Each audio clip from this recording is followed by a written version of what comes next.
evening, and welcome to the Sleepy Club. This is a gentle place where we learn while slowly drifting towards sleep. Here, calm and thoughtful stories share quiet knowledge and guide the mind into rest without effort or hurry. Before we begin, I would love to know where in the world you are listening from tonight, and what time it is for you right now. Whether you are settling into blankets as the night deepens, or listening in the quiet glow of early morning light, you are very welcome here.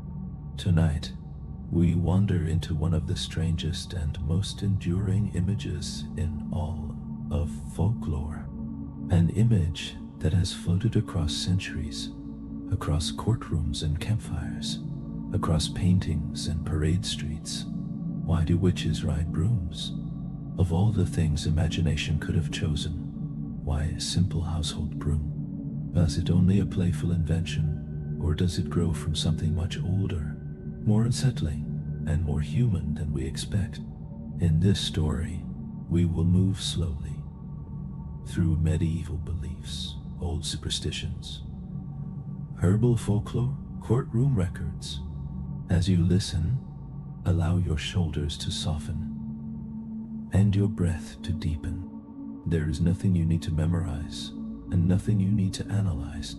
Simply let the story carry you, gently and steadily, like a broom sweeping across an old stone floor, gathering fragments of the past. If you enjoy these calm and thoughtful journeys, you are always welcome to like this video and subscribe to the Sleepy Club. It helps this quiet little space grow and allows others to find a peaceful place to rest as well. Now, settle comfortably where you are. Take a slow, deep breath in and gently let it go. Allow your eyes to close if they wish to. Let the noise of the day drift further away. Imagine a low room lit by the last breath of a fire. A woman kneels on a cold stone floor and draws a bundle of twigs slowly across the grid. The flames have fallen to quiet coals. Smoke lingers beneath the rafters as if it has nowhere else to go. On a wooden bench, a child sits with feet swinging gently in the air, eyes following the steady movement of the broom head as it passes along the seams between stone. With each careful sweep, ash gathers, stray straw gathers, and the dark crumbs of yesterday's meal gather into a small drifting line. She tips the remains into a wooden pan and carries them outside. The day does not pause. Dough waits to be shaped. Water waits to be hauled. A pot waits to be scoured. In homes like this across centuries, the broom earns its place as a companion to every hour. A broom begins long before it touches a floor. It begins in stubborn soil where hardy plants take root. Each broom grows there. Rushes stand near water, and a village chooses what it can spare from what grows nearby. A straight stick becomes the handle. A gathered bundle becomes the head. Twine, or a strip of bark, or a length of cord, or even a leather thong binds it tight.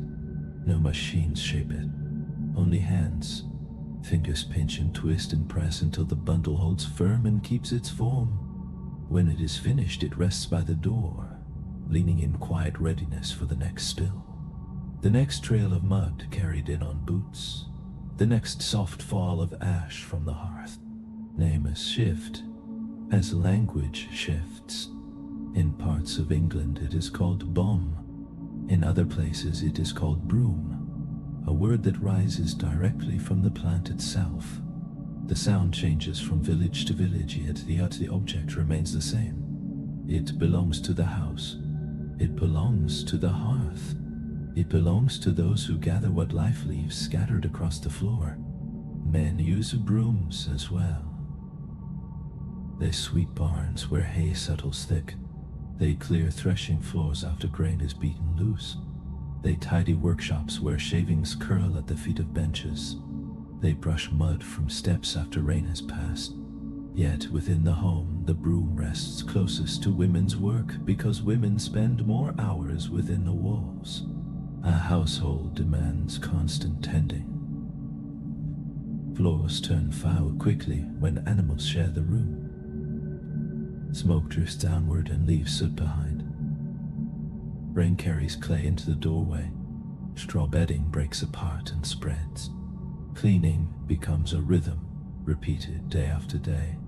Over time, that rhythm shapes how others see a person. A woman holding a broom appears as order itself. A woman who keeps hearth and floor clean appears capable and steady. Neighbors notice. They speak softly about it. They measure worth in small, visible habits. In tight communities, routine becomes reputation. The broom also serves as a quiet signal. Where it stands can tell a story without a word. A broom propped in a doorway may show that someone is away. A broom resting against a wall may show that the floor has been swept and the task completed and the home prepared for visitors. In certain communities, the broom carries ceremonial weight. Couples step or jump over a broom in wedding customs that mark a threshold between one life and the next.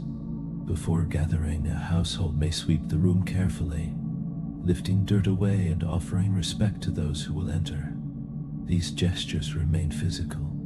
The broom moves dust from one place to another. Feet rise gently over a wooden handle. Neighbors watch and remember. Memory keeps the image long after the dust has settled. The same simple tool drifts easily between labor and ritual because people rely on what already rests within reach. That quiet overlap between daily necessity and ceremony casts the broom's first shadow. Any object that lingers near thresholds and doors, and hearths and beds, begins to gather stories. These are the places where lives begin, and bodies are fed and fevers rise, and the dying take their last breath. A broom stands at the entrance where strangers knock. It leans beside the fire where meals simmer. It brushes the floor where children crawl. It clears the space around a bed where someone trembles with illness. In households that trust small charms and habits, the broom slips gently into that practical magic. A family may hang it to discourage pests. A mother may lay it across a doorway to keep a wandering child from stepping outside. A room may be swept in a certain pattern because an elder once said it mattered. None of this requires a devil or a spell book or a midnight gathering. It requires only a community that carries its quiet beliefs the way it carries tools in a pocket. The earliest hints that connect brooms with rising into the air begin not in the sky, but in the movements of human bodies. Villagers dance and leap and straddle poles during games and fertility rites and seasonal festivals that survive only in fragments of record and in later retellings. Imagine a field after harvest. The earth is rough with cut stubble. A bonfire throws sparks upward. Men and women drink ale from wooden cups. A drum keeps a steady beat. A voice lifts into song. A circle forms and people jump and shout until breath grows thin in their chests. On a night like that, someone may seize a broom or a staff and ride it in jest or in challenge, or as a hopeful gesture toward the next planting. When a person jumps while straddling a stick, a simple illusion appears. For a heartbeat, both feet leave the ground. The body rises. The stick points forward. Laughter breaks across the circle. Later, someone insists the rider lifted higher than any ordinary leap. By morning, the tail has stretched beyond its first shape. Those small moments matter, because later authorities treat them with a harsh seriousness. Churchmen and magistrates and writers who already distrust older customs search for symbols to condemn. They look toward common objects, because common objects are impossible to hide. A carved idol can be concealed. A secret manuscript can be burned. A broom stands in nearly every dwelling. Once suspicion attaches to it, no one can pretend not to recognize it. The broom becomes an easy prop for accusation because it rests within reach of every hand, and especially within the hands of women who possess little protection when charges are spoken. Long before any court records, witches riding through the night Europe already carries deep unease about women and the authority they hold inside the home. A woman understands herbs because she treats fevers and stomach pains and infected wounds and menstrual discomfort and difficult births. She learns which plant soothes a cough and which plant forces a body to purge. She gathers this knowledge from older women and from patient experiment, and from watching animals choose certain leaves, and from listening to travelers describe remedies from distant regions. Neighbors seek her help because options are few. A village may have a priest. It may have a barber surgeon. It rarely has a trained physician. When a child burns with fever through the dark hours, a mother hurries to the woman who keeps dried leaves in small bundles. When livestock refuse to eat, a farmer calls for the same steady presence. When bleeding follows childbirth, someone runs in fear to fetch her. These are scenes of sweat and shaking hands and rooms heavy with smoke and blood and steam rising from boiled water. The herbalist enters carrying a pouch and a measured voice. Necessity gives her command of the space. That authority does not sit easily with everyone. Some men resent it. Resentment does not belong to men alone. Some women feel it as well, especially when status is scarce and resources thin and survival feels like a narrow ledge. If a patient recovers, the healer gains quiet praise. If a patient dies, the same healer becomes a focus for suspicion. Death visits often in the medieval world. Infection can take a life within days. Childbirth can silence a mother forever. Winter hunger can hollow out the strongest body. In such a landscape, blame offers a strange comfort. It gives grief a shape that can be pointed at. It gives anger a direction that feels purposeful. When a community already accepts the idea of curses, it can decide that a death came from malice rather than chance. Once that belief settles in, every familiar object in the accused woman's house begins to change its meaning. A cooking pot turns into a cauldron of dark intent. A pouch of dried leaves becomes a kit of poisons. A broom becomes a vehicle for secret journeys through the night. The link between broom and women's labor tightens this reasoning. People already connect the broom with female presence inside the home. They tie the hearth to women's work and women's conversations and women's discipline and women's conflicts. The broom is easy to see. It is simple to describe. It can be lifted and pointed at before a crowd. A neighbor who wishes to accuse can say she saw a woman with her broom at a strange hour. She can say she saw her sweeping at night. She can say she noticed the broom placed by the door. None of these statements prove harm. They sound solid and ordinary. That ordinariness is their strength. Courts and communities often trust small concrete details because they make a confession feel rooted in daily life. As ideas of witchcraft harden in the late medieval world, authorities begin to build a theory that depends on movement. If witches gather to conspire, they must travel. If crops far away wither, they must have reached those fields. If meetings happen in secret, they must evade watchful neighbors. Older folklore already carries stories of flight. Saints drift on clouds in legends. Spirits cross wide distances in a single breath. Dreams carry sleepers beyond their beds. Night travel already lives in imagination. Those who come will die, and the old dogs who west die through. The broom offers a simple anchor for that image. It is long and can be straddled. It resembles a child's stick horse.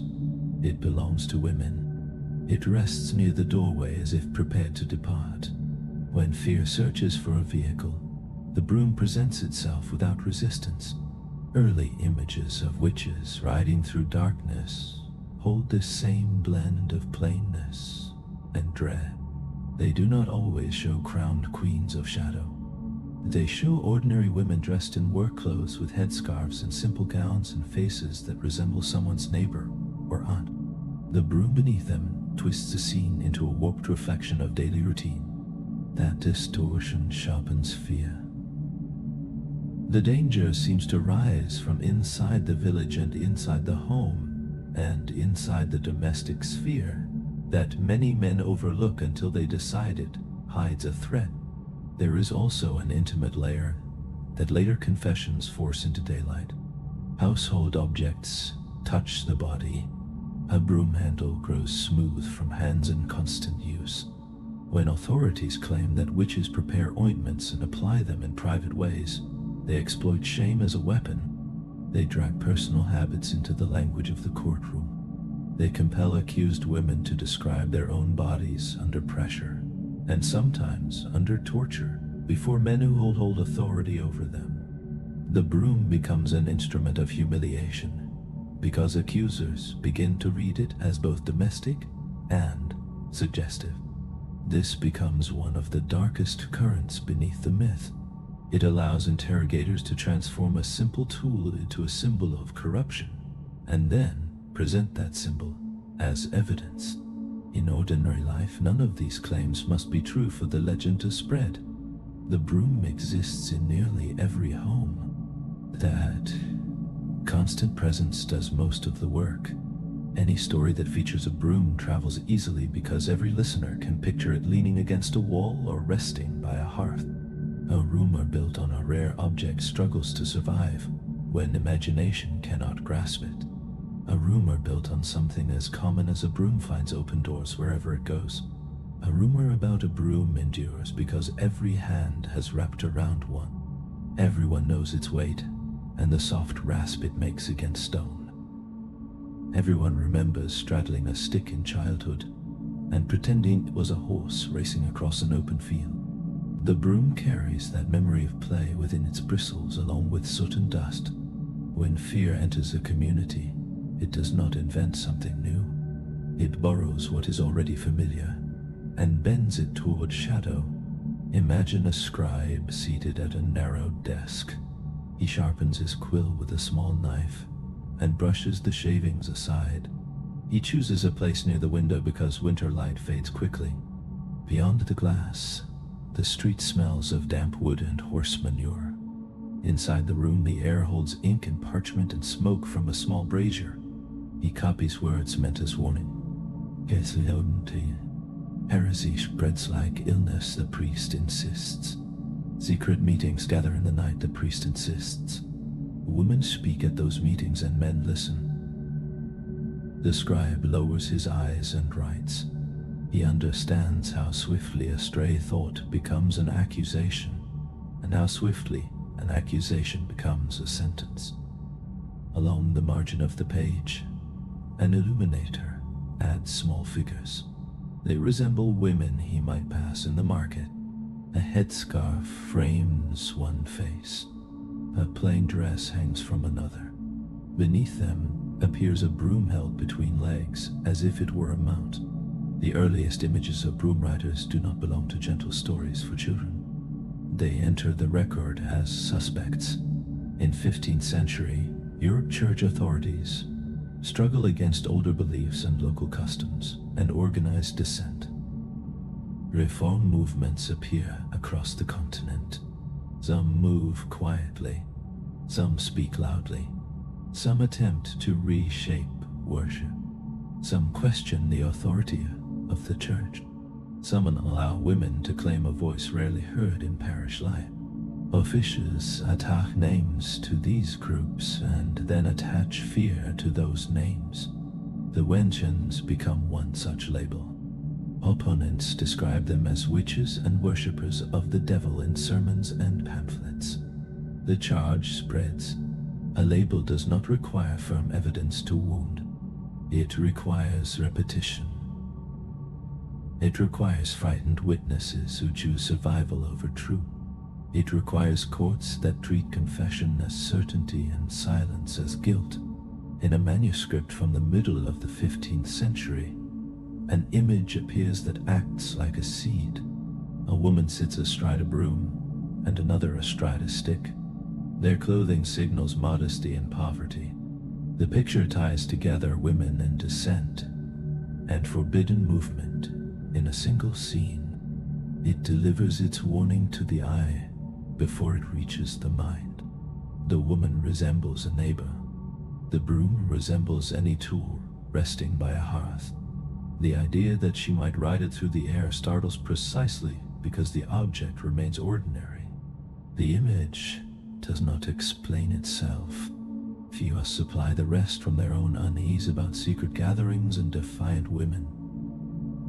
Pages like this circulate among clerics and educated readers. Fragments of the imagery drift downward into everyday talk. Conversation moves faster than doctrine. In villages, people exchange stories at wells and ovens and taverns. They speak while mending nets or spinning wool. A rumor about a woman seen after dark attaches itself to a rumor about herbs. A rumor about herbs attaches itself to sickness. Someone then recalls a broom leaning in an unusual place. The broom becomes the detail that anchors the tale. No villager needs a theological argument. A villager needs a clear picture in the mind. A woman riding a broom provides that picture. The story travels because it feels tangible.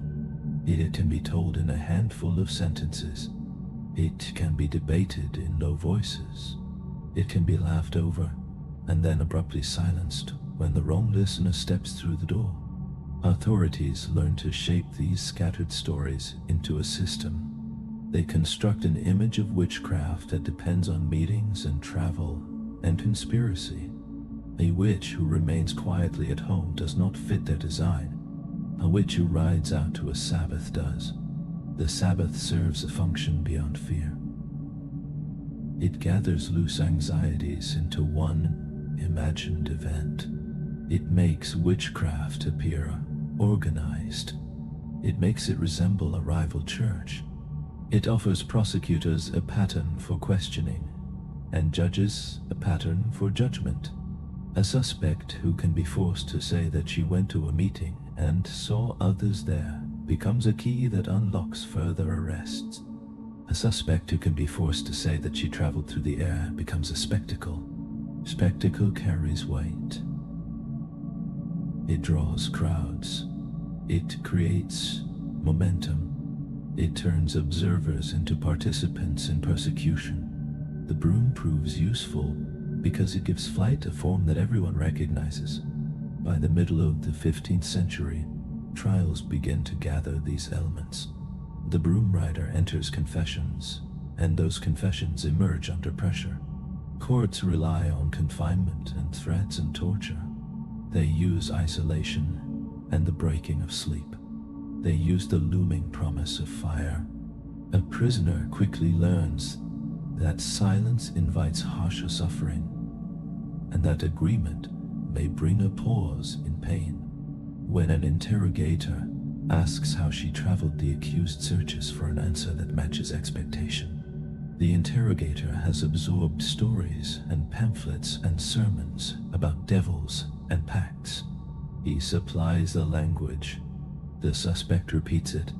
The scribe records it. The written page becomes evidence. Evidence becomes precedent. Precedent becomes a script that other courts follow. A priest named Guillaume Edelin becomes a case that later writers repeat again and again. He stands in a French courtroom in the 1500s surrounded by officials who treat dissent as danger. Edelin has spoken critically about witch trials, and that alone marks him as troublesome to those who oversee them. He also has enemies who profit from his fall. Proceedings move forward with heavy inevitability. Questions harden into accusations.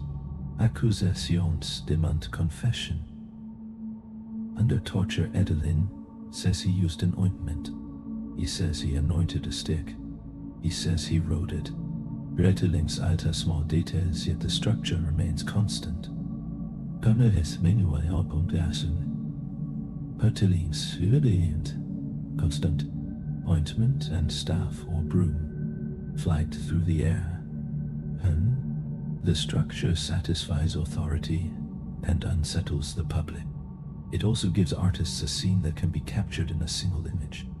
A figure astride a broom lifting beyond a roofline creates a clear silhouette.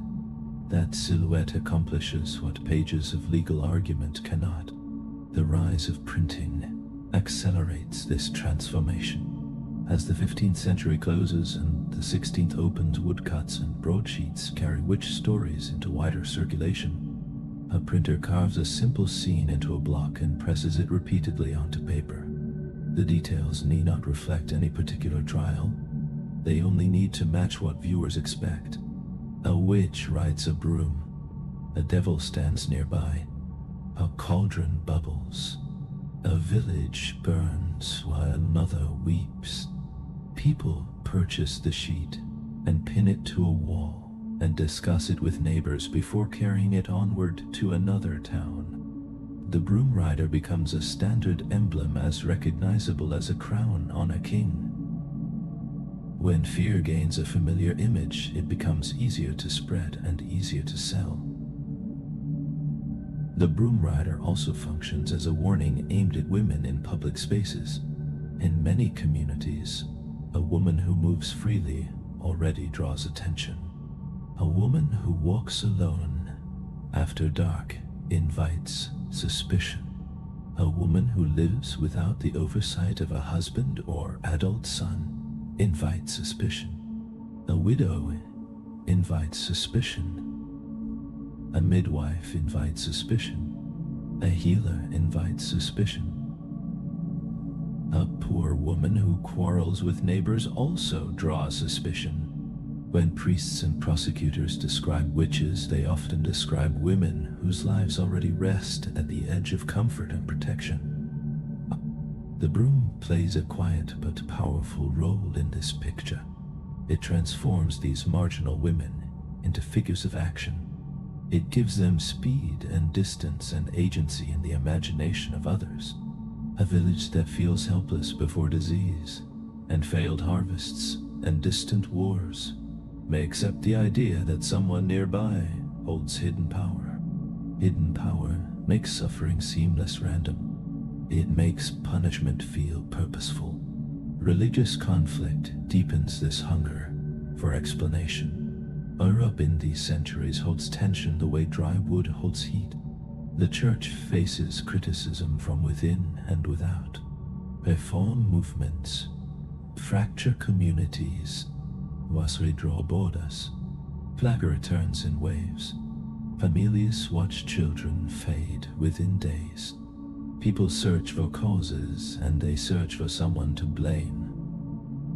Priests and magistrates offer scapegoats because scapegoats shield authority. A witch who rides a broom to a Sabbath becomes an enemy who can be pursued and punished. That enemy also strengthens sermons about obedience and sexuality and proper conduct. The witch stands as a warning used to press the faithful toward conformity. The broom marks her supposed crime because it belongs to domestic life, the very sphere moral teaching seeks to regulate. Charges grow increasingly explicit, and the broom is pulled into this darker language. Interrogatos ask about pacts and bodies and acts meant to shame. The broom handle appears in accounts as an object twisted into a symbol of power and humiliation. A prosecutor can describe it plainly and force an accused woman to speak about it before a room of men. He can bind her wrists and continue questioning until she repeats the story he suggests. The record captures that humiliation. The record travels. It becomes a tale retold first with a nervous smile, and then with a gasp. It becomes a warning held up against other women.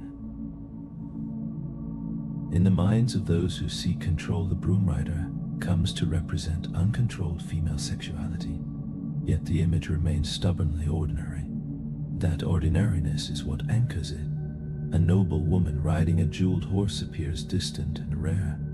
A poor woman astride a broom appears near and familiar. That nearness unsettles. A family may bar its door against thieves. It cannot seal its thoughts against the idea that the woman who borrowed salt last week might rise past the chimney tonight. The chimney itself joins the stage. Every house has one. Every child has watched smoke rise upward and vanish into the sky. That upward motion becomes a simple bridge toward imagined flight. Artists depict witches slipping through chimneys because it forms a striking scene. Viewers accept it because the motion echoes what they have always seen. There is also a quiet, practical detail in the background. Rural households store brooms near the hearth to keep them dry and ready. Heat preserves the bristles. A broom darkened by soot leaning beside a fireplace draws no attention in ordinary times. Later, when suspicion blooms, that same broom becomes a clue in hindsight. People begin to reinterpret what once seemed neutral. This habit fuels panic more than any single accusation. Once a community decides that someone is dangerous, every ordinary action feeds the case. Why did she place her broom there? Why did she sweep at that hour? Why did she leave it outdoors? Why did she carry it toward the field? None of these acts break a law. Under fear, they become proof. Courts during this period depend not only on law, but on spectacle. Trial becomes an event that draws a crowd. People gather to see the accused with their own eyes and to hear the charges spoken aloud. Some attend out of true fear. Some attend because daily life offers little diversion. Some come to confirm suspicions they have carried quietly for months. When a confession includes flight on a broom, it serves two purposes at once. It entertains and it reassures. The crowd receives a vivid image to carry back to their homes. They also feel that they witnessed disorder being corrected. They saw a sinner revealed. They saw authority assert control. The story they repeat later feels official because it came from a courtroom record, even if that record was shaped by pain. In many regions, accusations follow lines of social conflict. A quarrel over a boundary, or a debt, or a broken promise can turn dark. A dead animal, or a spoiled batch of beer can ignite anger. The accused woman may have used a broom during the dispute while sweeping a doorstep, or cleaning a stall, or working in a tavern. A neighbor can point to that same broom and recast it as a sign of hidden power. Tales of flight sound dramatic, and dramatic tales can drown out simple facts. The accuser does not need to prove that anyone truly rose into the air. The accuser only needs a community prepared to believe that secret abilities exist. Once that readiness settles in, the broom functions like a banner raised above suspicion. Jolas and clerics sometimes argue over the nature of witch flight. They debate whether it occurs in the body or only in the mind. Some insist that devils carry witches through the sky. Others suggest that witches experience visions in dreams. These discussions rarely slow persecution, because under either explanation, the accused remains guilty. The debate allows prosecutors to appear thoughtful and learned while continuing to condemn. It also provides writers with variations of the same image. A broom rider may be shown soaring physically or traveling spiritually. The wider public seldom worries about the difference. What remains powerful is the picture of a woman breaking natural and social boundaries and slipping away from her house to meet others in secrecy. Children grow up surrounded by these stories long before they understand their weight. A girl hears fragments of them in passing remarks and uneasy jokes. She hears them used as threats during arguments. She hears warnings about certain houses and certain women. She watches women sweep floors, and she notices how some are greeted warmly, while others receive cautious glances. Gradually, she learns that a broom is both tool and symbol. She learns that symbols can harm. A boy absorbs similar lessons. He learns that knowledge held by women may be framed as dangerous. He learns that the home can be cast as a moral battleground. He learns that a woman who moves beyond expected behavior may become a target. The broom rider becomes a shorthand for all these ideas. By the time the figure of the witch on a broom settles firmly into European imagination, it rests on foundations built by courts and printing presses and religious tensions and private grudges. It also rests on a simple physical truth. A broom resembles something a person can straddle. Children have done so in play. Adults have seen similar gestures in seasonal games. When authorities decide that witches must travel to hidden gatherings, the broom offers the easiest answer. It waits in the corner of the room as the most ordinary object present. In the imagination, it becomes the vehicle that carries someone from hearth and doorway into the dark sky beyond. Imagine a woman seated at a rough wooden table. A candle stub stands in a small pool of hardened wax, and its flame trembles whenever the door shifts on its hinges. Before her lies a flat board scattered with dried leaves and seeds and small roots. She arranges them by scent and by touch. Some she folds into cloth packets and ties with string. Others she stores in a clay jar sealed with fat against damp air. Her hands move with memory rather than thought. She rubs a leaf between her fingers and lifts it to her nose. She tastes the edge of a bitter root and wipes her palm clean against her apron. Scenes like this unfold in kitchens and sheds across Europe for centuries. They unfold because bodies fall ill and trained physicians are few and costly. They unfold because knowledge often travels quietly from woman to woman beyond the notice of courts. A mother shows her daughter which plant eases a cough.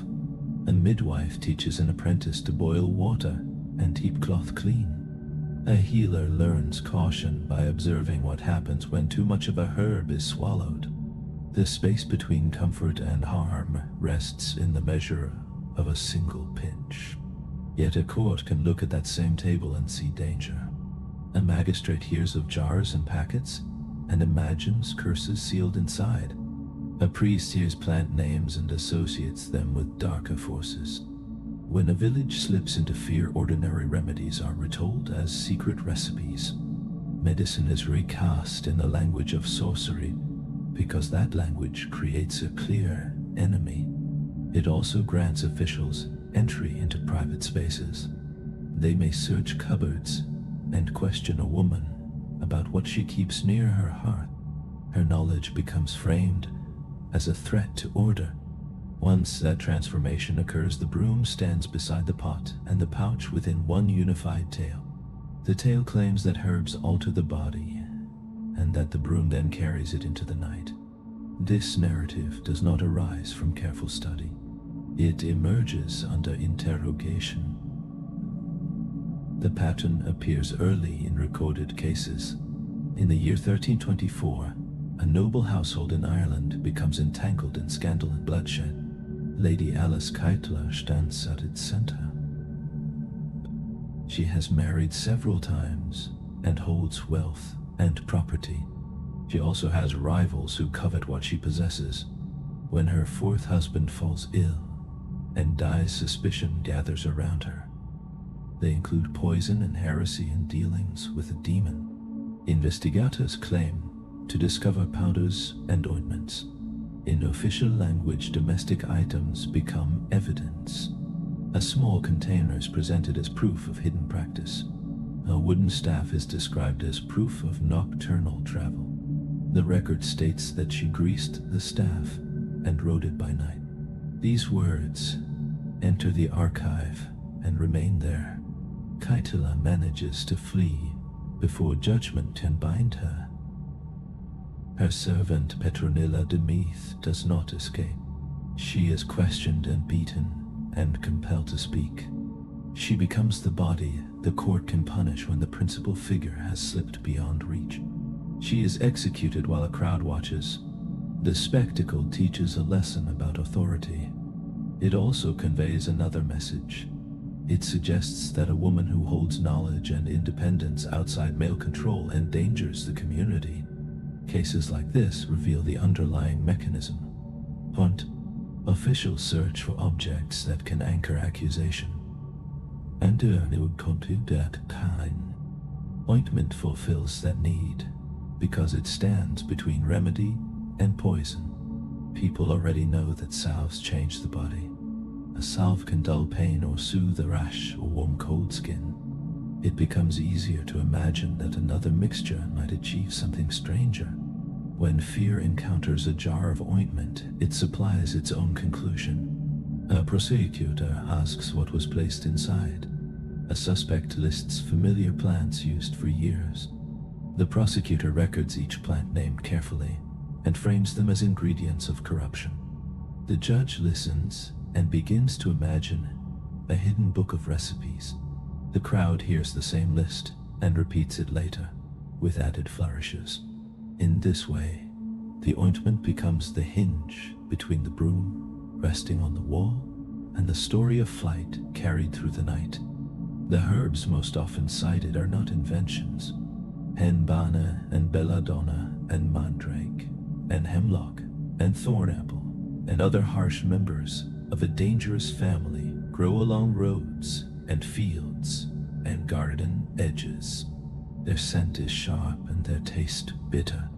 They can kill, and they can quiet pain.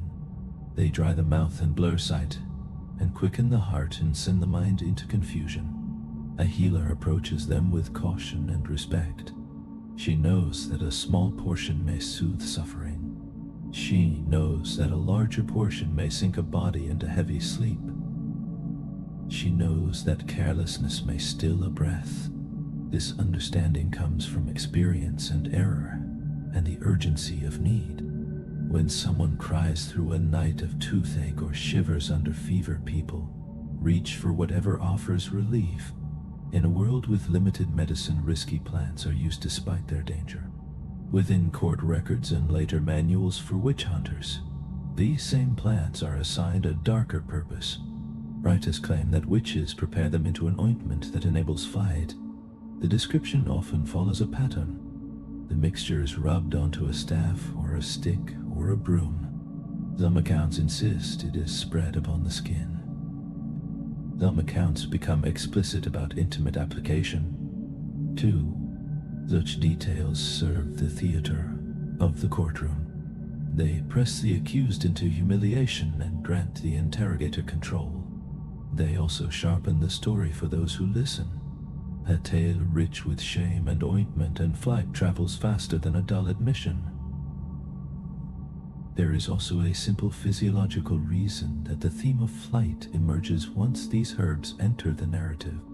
When certain compounds from these plants move through the body, they can disorient the mind so deeply that ordinary sense of place dissolves. Person may feel motion while lying still. Visions may unfold that seem solid and convincing. Sensations may appear tangible, though they arise within the brain. In medieval and early modern Europe, there is little language for chemical hallucination. Experiences of this kind are described as spiritual journeys or dreams sent by unseen forces. When someone under such influence later attempts to explain the event, the word flight feels natural. It captures the feeling of movement. It aligns with stories already circulating. It fits neatly into the script suggested by interrogators. In the 16th century, a physician named André Laguna offers a revealing example of the divide between lived sensation and interpretation. Curious about reports of witch ointments, he examines one himself. He recounts a case in which a woman is covered with a salve and falls into a prolonged sleep. Upon waking, she insists she has experienced intense pleasures and grows angry when told the state was induced by a drug. Her anger unfolds visibly as she protests and lashes out. To her, the journey felt real. Laguna observes the same scene and interprets it as the effect of plant compounds upon the body. He concludes that sensations of flight and erotic encounter can arise from the substance itself. His reasoning does not halt witch trials. Courts seldom alter their course because a physician raises doubt. The public often prefers a moral explanation to a medical one.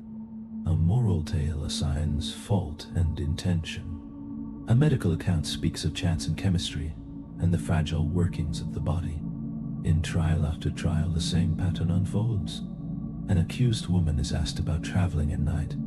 She answers with the language she knows. Some describe dreams. Some describe being carried. Some describe riding. The interrogator presses for details that match the image of the Sabbath already fixed in his mind. He asks how she arrived. Exhausted and afraid, she reaches for the most familiar object in her home. A broom? Or a staff, or a pitchfork? The answer feels plausible because it is close at hand. That choice becomes ink on the page. The page becomes a model for future questioning. Over time, flight on a broom shifts from a reported experience to an expected response. The mechanics of interrogation shape the reality that later generations inherit. A confession drawn from pain is seldom a free story. It is an attempt to survive. A prisoner studies the face of the interrogator and learns what brings satisfaction. The interrogator seeks certain features. He seeks a pact, and a devil, and a gathering, and the names of companions. He seeks proof of flight. Fear narrows the mind to one desire, which is to make the questioning stop. The prisoner may not believe the tale she speaks yet. The tale enters the record. In a legal system that treats confession as supreme proof, the written page becomes truth. Women who stand before these courts carry additional vulnerability. They face men who command their bodies and their futures. Many are poor and uneducated and lack an advocate willing to challenge authority. When they confess, they draw from the objects that fill their daily lives. They mention a broom because it leans against their wall. They mention ointment because they have used salves for common ailments. They mention a pot because they cook meals within it. They mention bundles of herbs because they dry leaves for teas and poultices. Their ordinary labor becomes the substance of accusation. The court gathers the visible elements of a woman's world and rearranges them into a narrative of evil. Beneath the hysteria, there are fragments of real practice. Folk healers prepare salves and tinctures. Some relieve pain and some calm the body into sleep. Some address reproductive concerns such as regulating menstruation or easing childbirth or reducing bleeding. These practices lie near social taboos. Authorities often react with anxiety when women possess influence over pregnancy and birth. If a woman is suspected of using herbs to prevent conception or end a pregnancy, suspicion can quickly slide toward witchcraft. Once that label attaches, the same knowledge is reinterpreted as malevolent. The ointment becomes an ointment of flight because it offers drama and wonder. There is also the practical matter of application. Certain historical accounts note that salves were sometimes placed on areas of skin where absorption occurs rapidly. These areas include soft tissue and folds of the body. Such methods can produce strong effects without swallowing the substance and may lessen nausea while allowing more control over dose. In an age without clear understanding of pharmacology, these sensations are read through spiritual language. The body responds to plants and the mind seeks meaning in the response. A woman who learns through practice may treat a technique as simple knowledge passed from hand to hand. A court may label the same technique indecent. A pamphlet writer may frame it as corruption.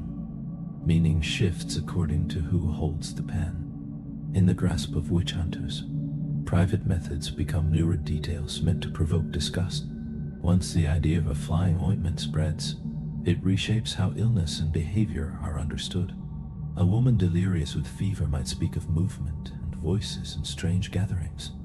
If her family already fears witchcraft and neighbors already whisper in sermons, already warn of devils, her words take on weight. What begins as fevered confusion can end as sworn testimony. Substances can follow a similar path. If someone finds a jar of salve in a suspect's house, curiosity or fear may lead them to test it on an animal or even on a person. Should the mixture contain plants that disturb the mind, the result may be vivid disorientation. The community then receives a story that appears confirmed by experience. In this way, the cycle strengthens itself. The Broom's place becomes clearer within this pattern. It is long and smooth like a staff, and it stands close to the hearth and to women's labor. In the reasoning of witch hunters, this makes it perfect. They seek an object that binds domestic space to forbidden motion, and the Broom satisfies both needs. The Broom also carries a quality of ordinary movement. A woman may walk from her house holding a broom without raising suspicion.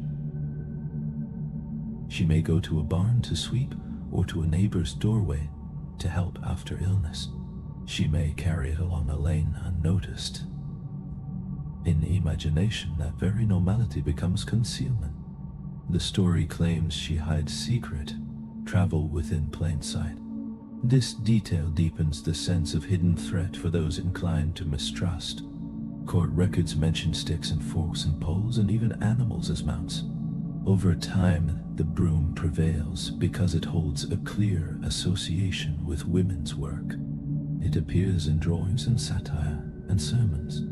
When a storyteller wishes to signal witchcraft swiftly, a Broom accomplishes it in a single image.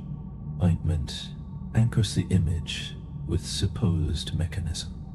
A broom alone is only wood. A broom paired with a salve becomes a device. The myth acquires a rough logic that appeals to the desire for cause and effect. Apply the ointment, mount the broom, raise it into the air. Writers of the ear compile such elements into manuals that claim to explain witchcraft fully. They gather confessions and tales and arrange them into lists of ingredients and rituals and signs. Their tone of certainty supports institutions. A doubtful judge can consult a manual. Hesitant priest can preach from its pages. A neighbor can borrow its language to frame suspicion.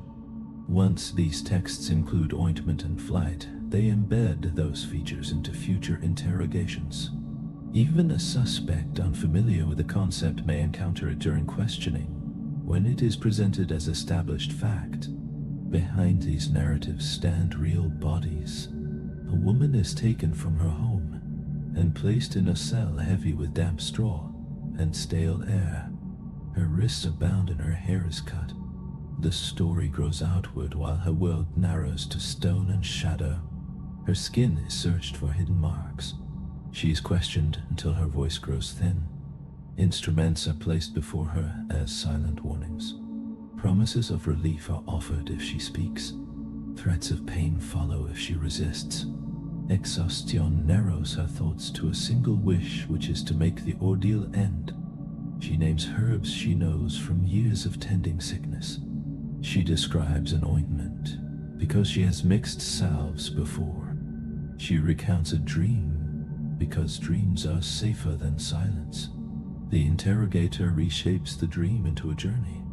He reshapes the ointment into a fuel for impossible travel. He introduces the broom as the vehicle. She repeats the broom. The scribe lowers his pen after writing the final line that leads toward judgment. In many regions, the judgment concludes at the stake. There's a bitter irony woven through this cruelty. The same plants labeled as instruments of evil also appear in learned medicine.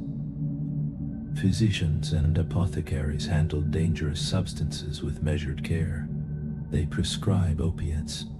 They apply tiny doses of belladonna for certain ailments. They bleed and purge and administer compounds that may heal or harm. When a scholar uses a potent herb, the act is called treatment. When a poor woman uses a similar plant, the act can be called witchcraft. The distinction rests not on chemistry but on status and gender and sanctioned authority. The myth of the broom rider thrives in that space between knowledge and permission. It punishes those who practice beyond approved boundaries. As skepticism grows among some elites, the explanation of flight begins to shift. A few argue that devils deceive women through dreams, rather than through bodily ascent. Others claim that the body remains in bed while the mind wanders. Yet this softer theory still condemns the accused because it frames the experience as sinful and chosen. It also preserves the broom. Even a dream requires an image, and the broom serves that role. The symbol proves stronger than the debate over mechanics. It keeps fear vivid, and it keeps audiences attentive. In a printing shop, a fresh sheet of paper is placed upon the press. The air smells of ink and damp pulp and metal, warmed by a small stove. And an apprentice rolls dark ink across a carved woodblock. The printer lowers the platen with practiced motion, and then lifts it to reveal a reversed image now set in ink. On the page, a woman rides a broom across a night sky. Her skirt lifts around her legs. A small animal clings near her side. Beneath her, rooftops tilt, and a chimney rises like a pointing finger. Words in type describe confession and meeting and pact and punishment. The printer counts coins and stacks sheets without disputing content. Fear proves profitable. By the 16th century, witch hunting extends beyond personal quarrels and quiet rumor. It becomes a system, repeated from region to region. Courts establish routines. Clergy refine language. Town councils develop procedures for arrest and confinement and execution. The broom travels through this machinery because it offers a clear image that the public can grasp at once. The accused often stand at the margins of society. Widows and servants and midwives and beggars and solitary women appear most frequently before the bench. Once charged, their cases rarely remain small. Allegations expand into narratives of travel and coordination. A witch who can move swiftly seems capable of harming many households and fields. When a judge addresses a crowd, he benefits from a story that sounds organized and threatening.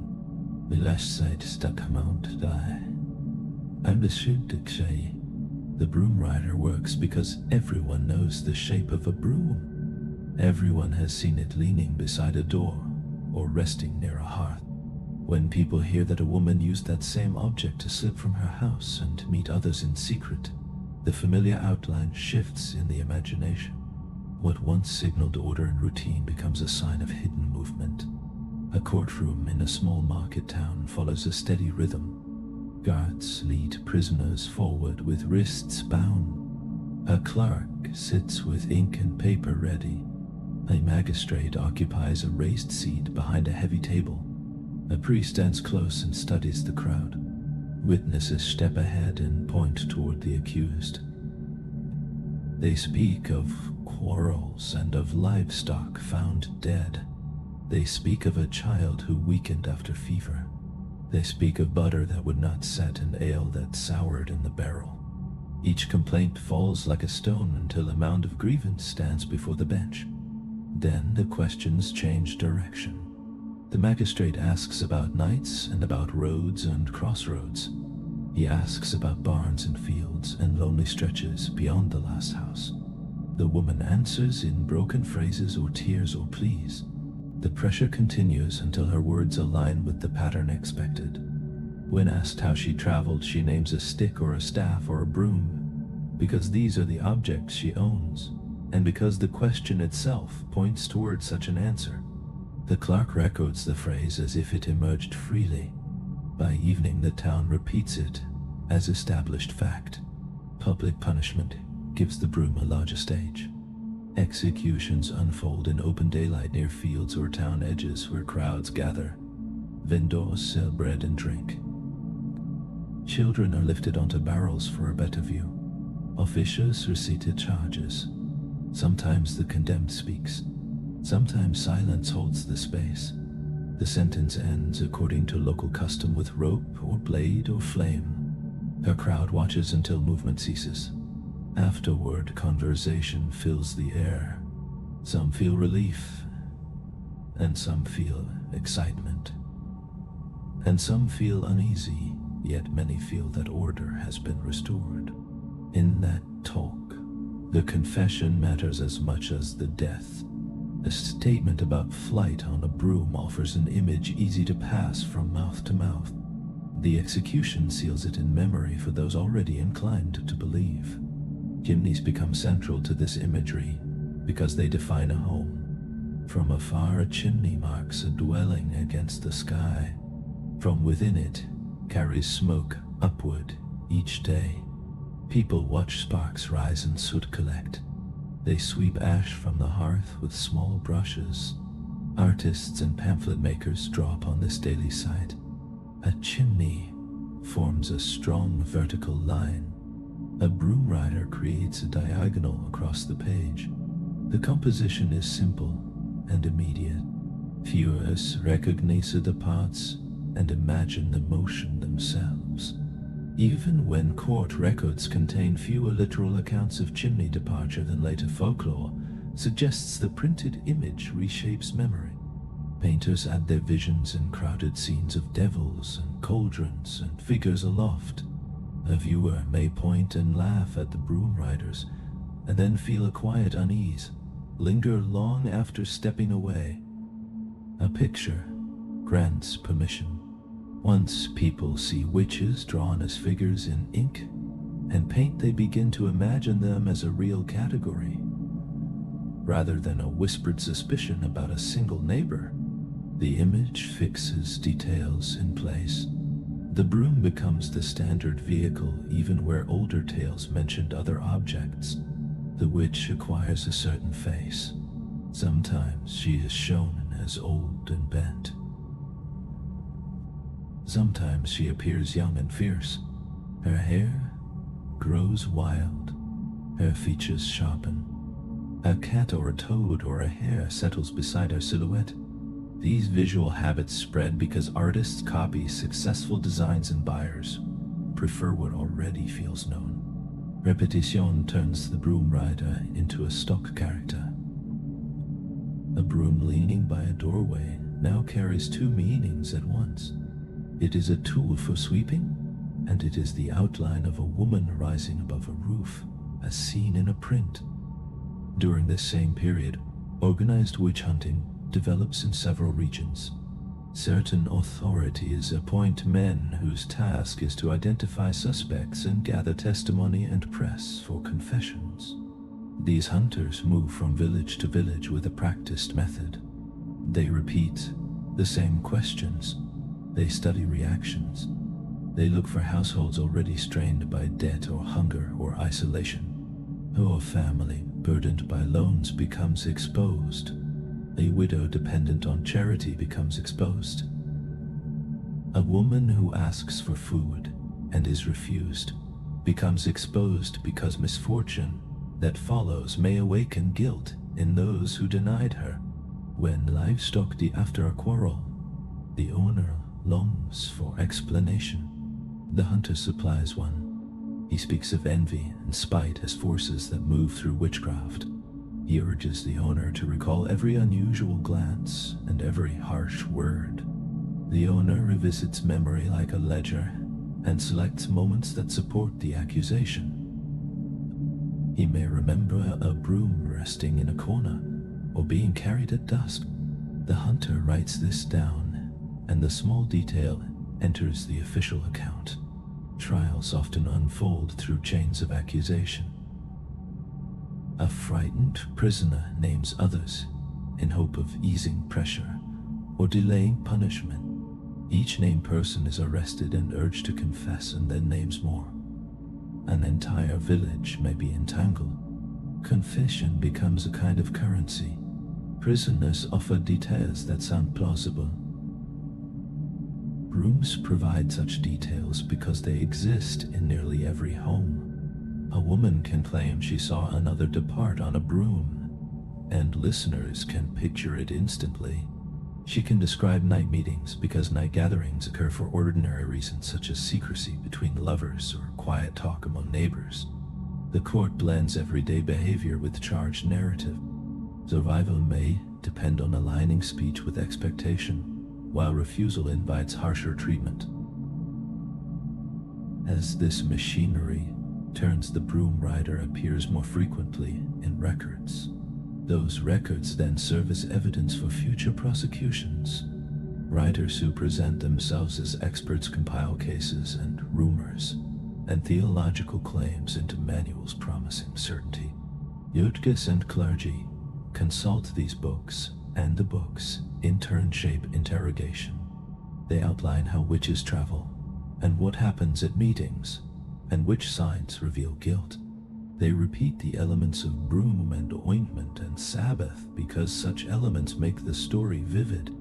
Vividness persuades a judge that he protects the community. It reassures a priest that severe action serves righteousness. It also allows local officials to justify the cost of prisons and guards and public executions in the name of order. Once a bureaucratic structure forms around witch hunting, it begins to require new cases in order to justify its own existence. The story of the broom rider feeds that need because it presents witchcraft as active and immediate. Within tense villages, even small gestures acquire weight. A woman notices her neighbor's broom left outside and remembers whispered tales. A man passes a doorway and sees a broom leaning at an angle and recalls a pamphlet image. A child hears adults speak of flight and begins to watch chimneys with wary eyes. Some families in anxious communities even tuck their brooms out of sight, though sweeping must continue. Floors still gather ash and barns still gather straw. Fear does not remove the tool from daily life. It alters the meaning attached to it. A simple instrument becomes a charged symbol, and symbols can guide people toward violence. Legal procedure favors speech that aligns with established narrative. When a witness declares that she saw someone ride a broom, the statement commands attention. It sounds concrete and theatrical and easy to repeat. A witness who admits only personal dislike offers less drama. Courts often gravitate toward claims that rise above ordinary quarrel. This preference encourages ever more vivid testimony. It also pressures the accused to speak in dramatic terms because drama signals agreement with the interrogator's expectations. Once the broom is anchored within that expectation, it becomes a reliable element to include. The confession of broom flight turns into a ritual step in questioning. It opens the path toward naming companions and describing gatherings and devils and harms. The broom becomes the hinge that converts domestic routine into conspiracy. Across Europe, details differ according to region and law and leadership, yet the larger pattern persists. The image of the broom rider travels beyond any single courtroom. Printed sheets carry it across borders. Preachers repeat it in sermons. Soldiers and merchants and displaced families share it along road. One town hears of it from another. Even when certain judges and scholars later express doubt about literal flight, the picture endures. It remains useful because it offers a clear enemy and a story easy to retell. In a public square, a town crier unfolds a paper and reads aloud. The crowd shifts and murmurs. Names emerge one by one. Some listeners make protective gestures. Some stare at the ground. Some exchange glances shaped by older grievances. The crier's tone remains steady as he lists charges, the same tone used for taxes or market rules. That flat delivery lends authority. The account of a broom ride settles into civic memory as if it were regulation. At that point, myth feels indistinguishable from record. A broom resting in a corner can now carry the shadow of law because law has trained eyes to interpret it. Consider a woman standing at the edge of a crowded room with a broom in her hands. She arrived early and saw the floor marred by dried mud near the door and straw clinging to corners. She moves the broom in short strokes, drawing dirt into a small heap before sliding it into a pan. The motion remains ordinary even as stories swirl around it. Behind her, men sit at a long table and speak freely. They talk about rising prices and about a cow that has taken ill and about a neighbor who will not settle a debt. Laughter rises. Someone spits into the rushes on the floor. The woman continues sweeping without comment. When the last line of dirt is gathered, she leans the broom against the wall and turns to the hearth to stir a pot. Later, when tempers flare and someone seeks a figure to blame, her broom becomes part of the tale told about her. They say she always carries it. They say she lingers at thresholds. They say she watches who enters and who leaves. The broom remains visible, and visibility can harden into suspicion when a community decides it needs a villain. Across early modern Europe, the broom rests within a larger struggle over authority inside the household. The household holds stored food and hidden coins and growing children and the rhythm of daily labor. Women manage much of this space. They decide how long flour must last and when eggs can be sold and how to stretch a pot of stew. They choose which child receives an extra crust on a cold evening. They also carry knowledge. They know who has been sick and who is expecting a child and who lacks fuel. They know which husband drinks too deeply. Such information drifts through a village like smoke, and women often guide its path. In stable times, this informal influence may coexist with formal male authority. In anxious times, it can be viewed as a threat. Officials favor structures they control through church and court and guild and male-headed household. Women whose influence flows outside those channels attract scrutiny. The broom, as the simplest emblem of domestic work, becomes a way to suggest that a woman has stepped beyond her allotted place. Work that sustains life can also spark rivalry. Brewing offers one example. In many towns, women prepare ale for family use and sometimes for sale. Brewing demands grain and water and a large pot and patient hours. It also requires trust because quality cannot be judged until tasted. A woman who sells ale may earn coin and land small sums, and refuse credit and survive after widowhood. She may compete with male brewers as markets shift. Observers uneasy with these changes may cast them as moral decline. A broom set outside a door can serve as a sign that ale is ready, much like a shop marker. If resentment grows toward the woman who trades drink, that same sign becomes suspect. She stands at a threshold and handles money, and argues with customers, and keeps a cat to guard grain, and uses herbs for flavor or preservation. Each element is ordinary. Under fear, each element becomes an accusation. The broom that once signaled business becomes the broom of alleged witchcraft.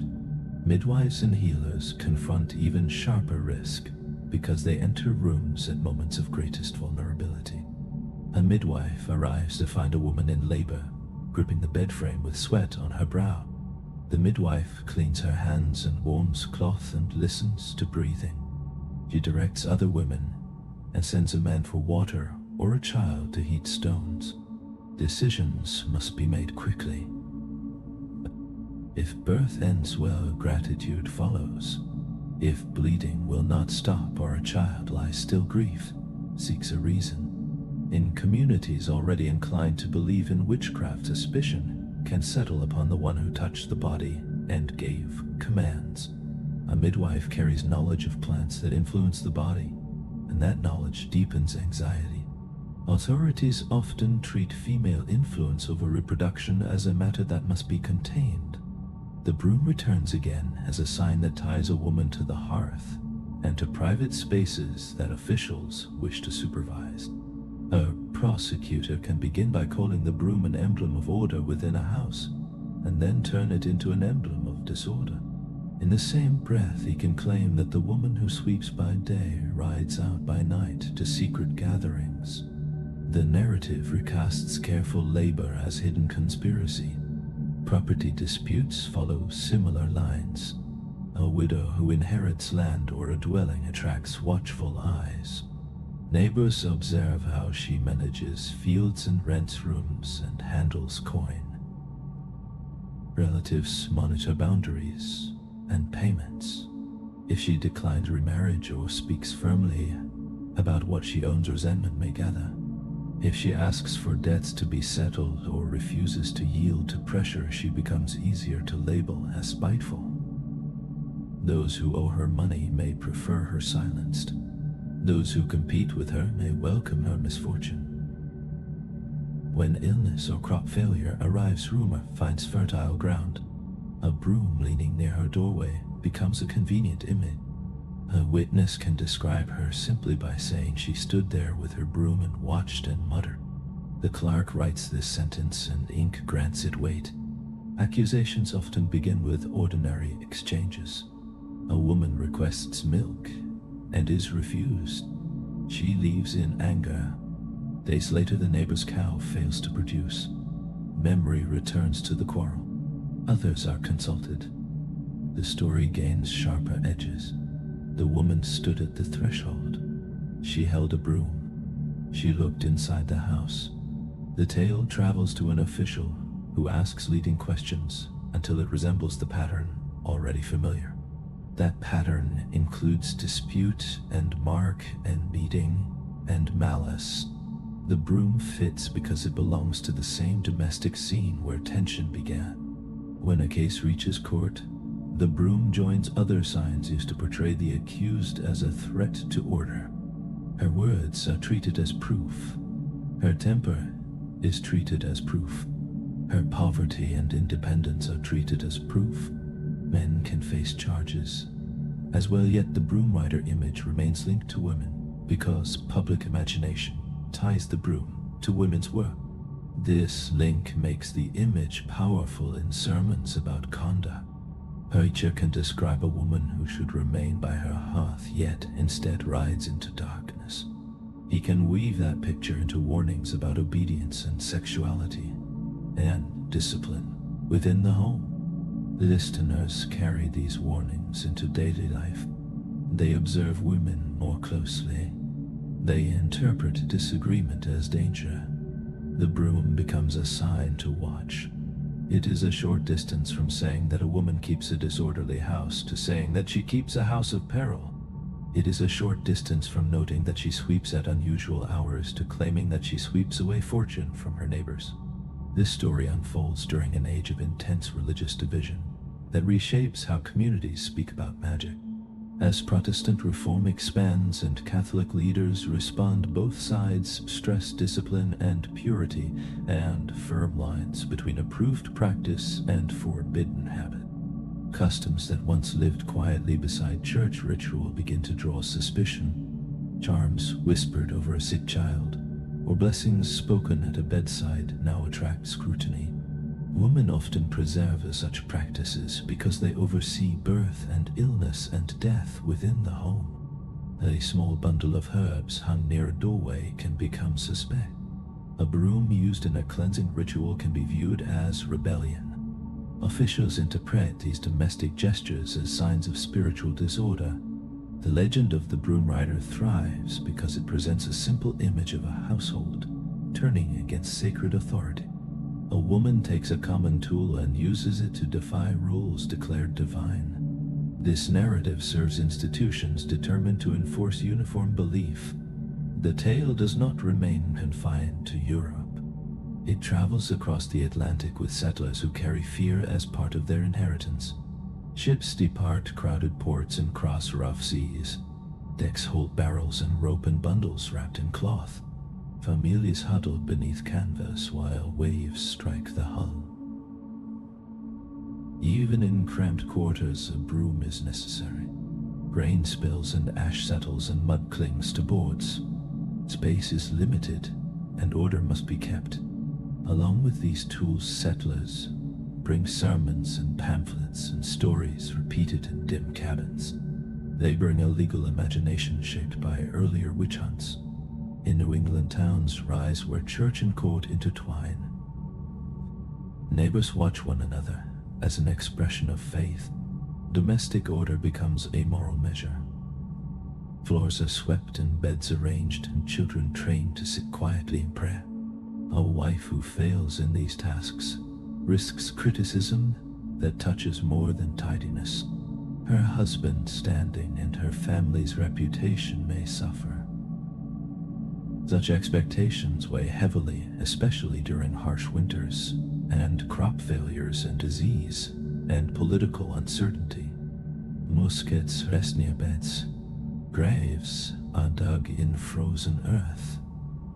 Under strain, communities search for explanations and targets often appear among those least protected. People who quarrel or request charity or resist submission become vulnerable. The patterns echo those of Europe. Accused women in New England often share traits of poverty and isolation and reputations shaped by rumor. In 1692, the crisis at Salem sharpens these dynamics. Young girls display convulsions and cries and claim to feel unseen assaults. Ministers and magistrates accept such signs as evidence of witchcraft. Testimony about invisible harm enters the courtroom. Accusations multiply quickly. Neighbors name, neighbors and jails fill.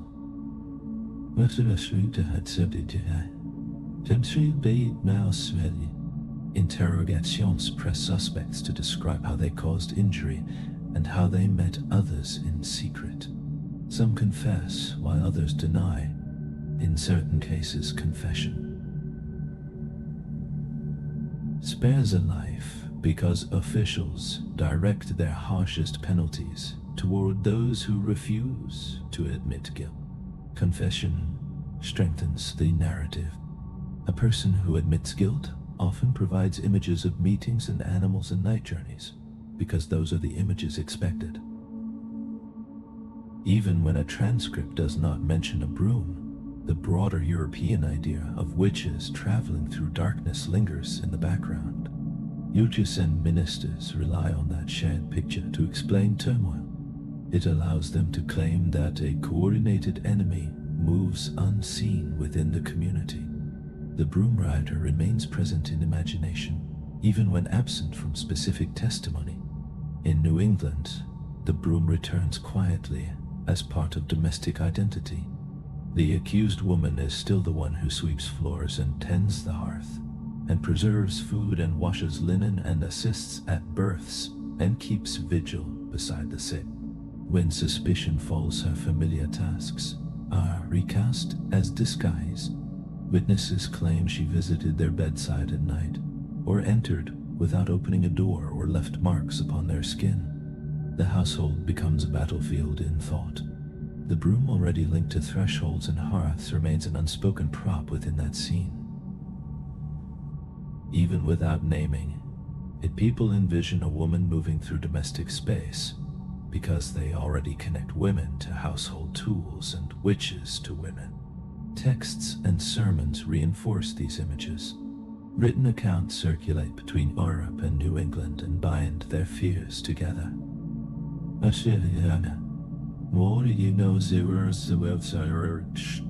They speak of networks and nocturnal travel and hidden sin. Through repetition, the broom rider remains alive in moral instruction and popular tale.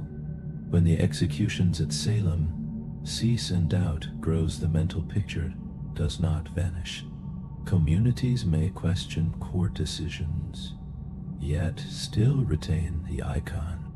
It offers a language for disorder and social tension, and anxiety about women who challenge expectations. In Europe, skepticism rises during the late 17th and 18th centuries. Some courts demand firmer evidence. Some elites express discomfort with earlier fervor. Yet the broom rider persists in common culture because it functions as shorthand. It signals a type of person instantly. It also becomes material for humor. A story told in a tavern about a neighbor. Astride a broom may draw laughter while quietly reinforcing suspicion. Humor can sharpen cruelty because it treats accusation lightly until consequences grow severe. Women absorb these lessons in everyday conduct. They temper their anger in public and avoid disputes with powerful neighbors.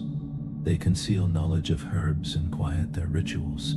A broom leaning by the door becomes a reminder that even a simple domestic object can be twisted into a threat. In a fairground, a constable watches a pamphlet seller describe a witch riding through the night. The seller speaks confidently about Broom in meeting and confession. Listeners gather then laugh as if the tale is familiar. The constable senses that the mood has shifted from deadly seriousness to spectacle. A century earlier, such words might have led directly to arrests. At the fairground, the accusations fall lightly. The seller keeps his voice steady and his tray full, because coins continue to clink into his palm. A young boy studies the crude image on the pamphlet cover. A woman with streaming hair rides a broom above a tilted roof. The lines are rough, yet the message is instant. The boy folds the sheet and hides it inside his coat, as if he carries something important. The scene feels harmless, yet the shape of the broom still carries echoes from darker rooms. In courts across Europe and the colonies, the appetite for witch trials slowly wanes. The change begins not with proclamation, but with small adjustments. Judges ask for firmer proof. Ministers debate the weight of dreams and visions. Officials grow uneasy when accusations spread toward influential families. Towns notice the cost of executions in lost labor and unrest. Hesitation replaces urgency. A warrant may be delayed. A clerk may write fewer pages. A magistrate may impose a fine rather than a sentence of death. For those accused, such shifts mark the boundary between survival and destruction. A woman once destined for the stake may walk back into her village carrying a damaged name and a body weakened by confinement. She resumes sweeping her floor and facing neighbors who remember. Fear has not vanished. It has merely quieted. As prosecutions decline, the witch vigor enters culture in a new form. The broom remains because its outline is unmistakable. It works in a sketch and in a carved block and on a stage. It later appears in photographs and in moving images. One glance tells the viewer what role the figure plays. Artists continue to draw broom riders because audiences recognize them. Theater troupes use the prop because it reads clearly even from a distant seat. Comic writers rely on it for quick humor. The broom becomes shorthand, and shorthand endures even after belief fades. This endurance also serves those in power. Authorities may reject witch trials while allowing witches to appear as caricature. Laughter distances society from past violence. It lets communities treat former panic as folly and move forward without fully reckoning with harm done. Humor smooths memory and eases conscience. Meanwhile, domestic life changes. In growing cities, soot and mud from horses and factories demand constant cleaning. Brooms become standardized goods displayed in shop windows. Women carrying brooms become everyday sights. Popular media expands through cheap prints and magazines and cartoon. A satirist can sketch a politician as a witch to imply deceit, and the audience grasps the suggestion at once because the broom clarifies the character.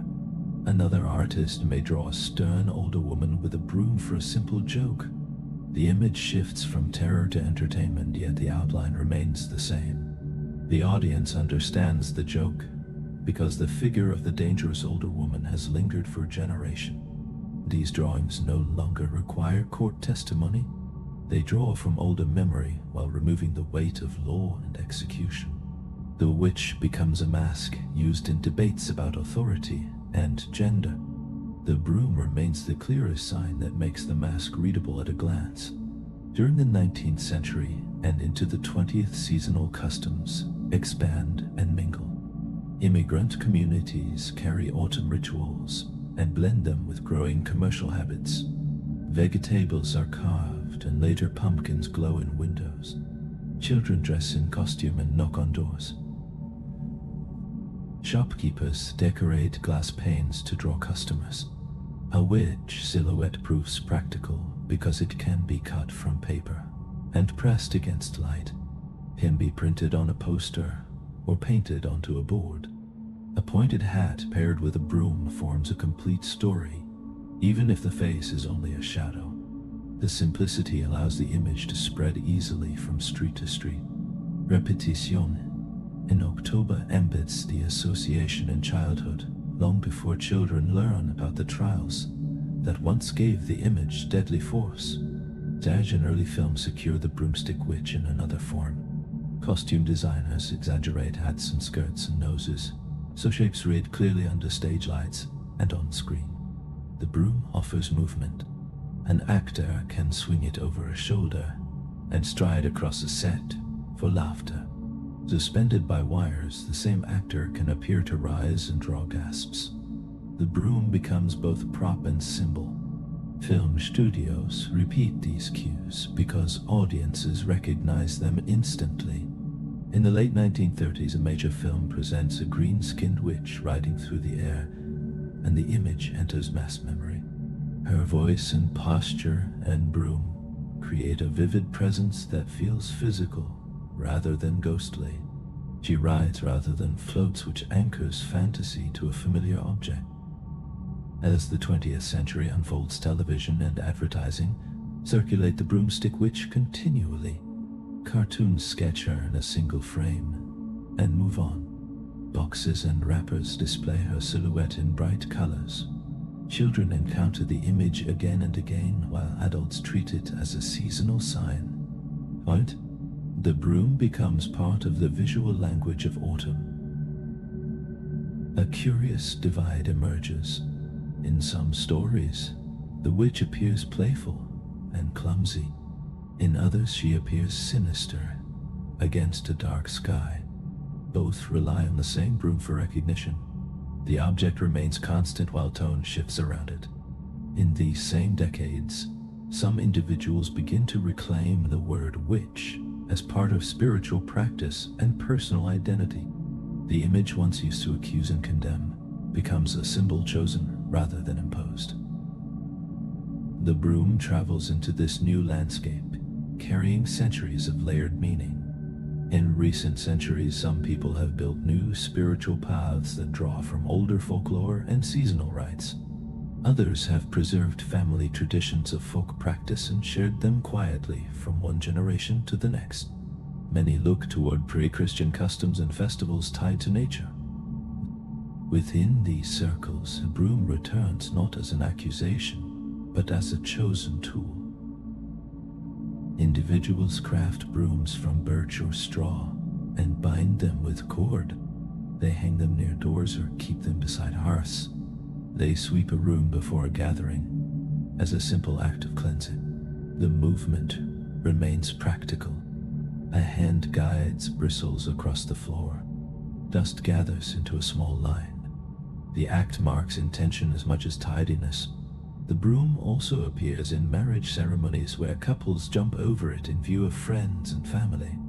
The leap is real, and feet lift from the ground. Laughter and applause follow. Cameras capture the instant. The broom in that moment connects work and home, and ritual identity. This reclamation creates another division in meaning. In popular entertainment, the broom may still signal a villain or a comic outsider. In certain spiritual communities, it signals belonging and practice. Outsiders may not notice the distinction because the object looks the same. What changes is the purpose and the story carried with it. Some who identify as witches today keep a broom that never leaves the floor and use it only for cleaning and ceremony.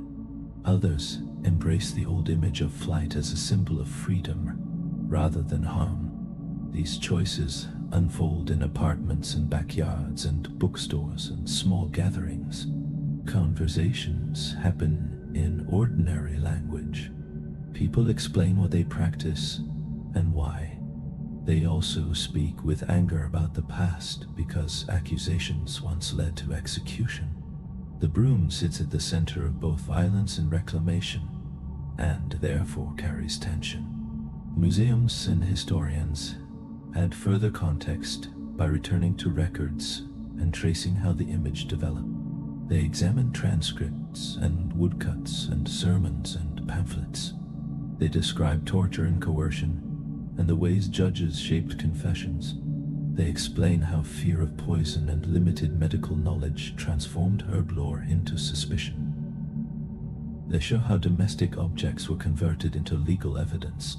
Such scholarship alters perception. Someone who once saw the broomstick witch as a simple decoration may read testimony of forced confession and execution and feel the image grow heavier. Decorations may still appear in October and fantasy stories may still entertain, yet a deeper awareness lingers. The icon remains, but its history becomes part of how it is understood and retold. The broom endures because it gathers together the threads that first shaped the legend. It binds the idea of witchcraft to women and to the interior of the home. It binds the idea of witchcraft to movement and distance. It binds the idea of witchcraft to secrecy, because a broom can rest in plain sight without causing alarm. It also binds the idea of witchcraft to play because children instinctively straddle long sticks and pretend to ride. That connection to play is powerful. A child running across a yard with a broom between their legs learns the posture of the icon before learning any history or doctrine. The body remembers the pose. Years later, when that child sees a witch in a cartoon, the recognition arrives instantly, and laughter follows. The posture itself keeps the image alive without requiring belief. A costume shop in late October reveals how the image functions now. Plastic brooms hang beside hats and capes. Some are made in sections for easy packaging. Some shimmer with glitter or bright-colored straw.